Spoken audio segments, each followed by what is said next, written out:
Рустам Байтурин-Азым. Бул китапты көзү нашар көретін балдарга арналган. Тип арт технологиясы аркылы істелинген. Бул китапты кол менен устап сезүүгө болот. Және де бул жерде ар түрлүү жаныбарлар бейнеленген. Және бул жерде гүлдер, ағаштар, жапырақтар бейнеленген.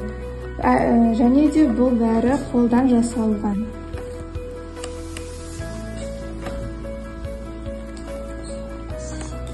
Ұстау арқылы сезедім. Әр түрлі қолта қою, мүйіз, қошқар мүйізі, түйе табандар бейнеленген.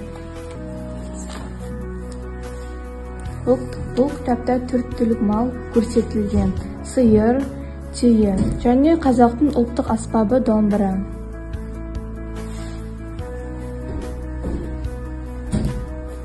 Бұл жерде түйенің және сиырдың ортасы.